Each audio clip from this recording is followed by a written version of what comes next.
చూస్తే అంబేద్కర్ స్టడీ సర్కిల్లో కోటి రూపాయలతో జరుగుతున్న అభివృద్ధి పనులను త్వరలో పూర్తి చేసి అందరికీ అందుబాటులోకి తెస్తామన్నారు మంత్రి పొంగులేటి శ్రీనివాసరెడ్డి.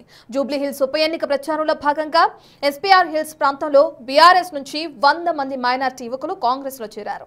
వారికి మంత్రి పొంగులేటి కండువాలు కప్పి ఆహ్వానించారు. ఎన్నికలు పూర్తయ్యాక నియోజకవర్గానికి వచ్చి సమస్యలు పరిష్కరిస్తానని మంత్రి హామీ ఇచ్చారు. 10 ఏళ్లు రాష్ట్రాన్ని నియోజకవర్గాన్ని దోచుకుతిన్న బీఆర్ఎస్ కు ఓట్లు అడిగే అర్హత లేదన్నారు. మరిన్ని వివరాలని మా ప్రతినిధి హేమ అందిస్తారు.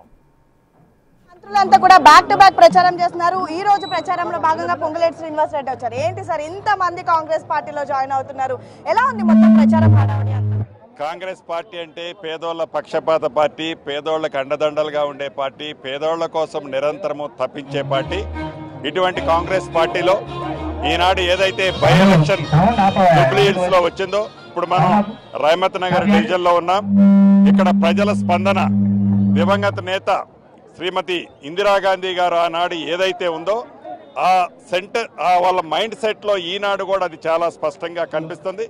రాబోయే ఈ బై ఎలక్షన్ లో ఒక రహమత్ నగర్ డివిజనే కాదు, జూబ్లీ హిల్స్ నియోజకవర్గంలోని ప్రతి ఓటరు నవీన్ యాదవ్ని అత్యధిక ఓట్ల మెజార్టీతో ఈనాడు ఈ బై ఎలక్షన్ లో ఇక్కడ సీటు కాంగ్రెస్ పార్టీ కైవసం చేసుకోబోతుంది. మీరేం ఇంత కాన్ఫిడెంట్ గా చెప్తున్నారు? అసలు ఏ విధంగా ఓట్లు అడుగుతారు? 2 ఏళ్లు చేసిన అభివృద్ధి ఏంటి? 10 ఏళ్లు మేము చేసిన అభివృద్ధి మమ్మల్ని గెలిపిస్తుందని బీఆర్ఎస్ పార్టీ నాయకులు చెప్తున్నారు. ఎస్, ఏమి మేము చేశాము అన్నదానికంటే కూడా పేదోడు చిరకాల కోరిక ఒక చిన్న గూడు కావాలని, డబల్ బెడ్రూమ్ ఇల్లు ఇస్తామని చెప్పి డబల్ బెడ్రూమ్ ఇల్లు ఇవ్వకుండా డబల్ బెడ్రూమ్ పేదోడికి ఇస్తే నాకేమి కమిషన్ వస్తుందని దుర్బుద్ధితో 1,00,000 కోట్లు టార్గెట్ పెట్టుకొని ఆనాడు కాళేశ్వరం కట్టడానికి తాపత్రయపడ్డావే తప్ప పేదవాడి చిరకాల కోరిక ఒక చిన్న ఇల్లు కావాలనే పేదవాడి కోరికను తీర్చలేని మీరు ఈనాడు ఈ నియోజకవర్గంలో కాంగ్రెస్ పార్టీ ఓటు ఎలా అడుగుతానంటావా?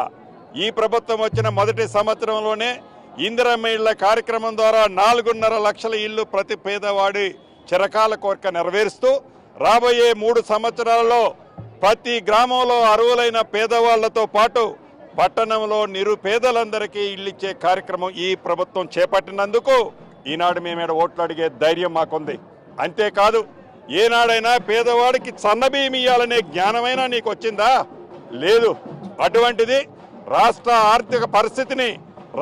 ఆర్థిక పరిస్థితిని కొల్లగొట్టిన మీరు, కొల్లగొట్టిన పేదవాడు కూడా పెద్దోడు తినే సన్నబియ్యం ఇయ్యాలనే మంచి ఆలోచనతో సన్నబియ్యాన్ని ఇచ్చిన ప్రభుత్వం ఇది. ఓటు అడిగే హక్కు మాకుంది తప్ప నీకెక్కడుంది? రేషన్ కార్డు ఇవ్వాలనే జ్ఞానం లేకపోతే ప్రభుత్వం వచ్చిన మొదటి సంవత్సరంలోనే రాష్ట్ర వ్యాప్తంగా 14 లక్షల కొత్త రేషన్ కార్డులతో పాటు సుమారు 16 లక్షల పాత రేషన్ కార్డులో కొత్త పేర్లు చేర్చిన ప్రభుత్వం ఈ ప్రభుత్వం. ఓట్లు నీకడిగే హక్కుందా, మాకడిగే హక్కుందా?